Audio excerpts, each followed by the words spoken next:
সারা বছর টিকটক করবা, সারা বছর মাদক সেবন করবা, যখন পরীক্ষা আসবে তখন পরীক্ষা হলে গিয়া বলবা কি প্রশ্ন কমন পড়ে নাই, লাগা মিলন স্যারের বিপক্ষে আন্দোলন। হ্যাঁ, এটা আমাদের সুশীল সমাজ, আমাদের জেনারেশন এতটা নিচু লেভেলে চলে গেছে।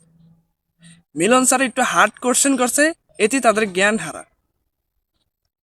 মানে এরা তো ভাবছে যে আমরা সারা বছর তো টিকটক করি, আমরা তো সবকিছু জানি, মুজিবের কথা, আরো এমপি মন্ত্রীদের কথা, এমপি মন্ত্রীরা কি করছে না করছে, মুজিব কি করছে না করছে, এগুলো তো আমরা জানি, কারণ আমরা এগুলো সহজেই দিয়ে যাইতে পারবো পরীক্ষার খাতায়।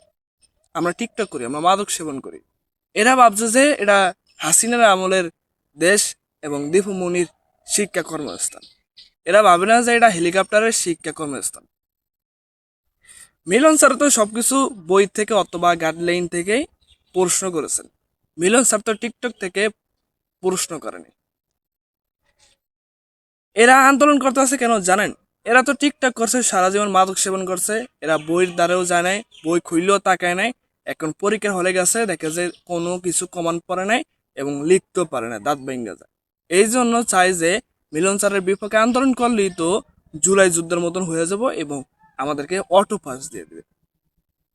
এই নিয়তে তারা এরকম আন্দোলন করতেছে। তাহলে এদের আন্দোলনের কোনো যুক্তি নাই।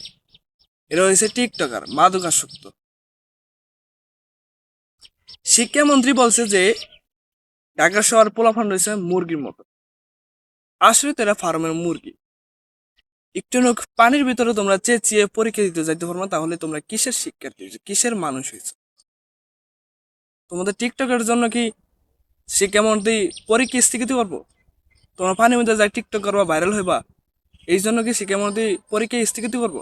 না বড়, এটা আগের দিন না, এটা দীপু মনি না, এটা হেলিকপ্টার মিলন স্যার। যাই হোক, বেশি বেশি করে তোমরা টিকটক করবা আর মাদক সেবন করবা। তোমরা কামড়ি করে, এখানে আমাদের কোনো কিছু যায় আসবে না।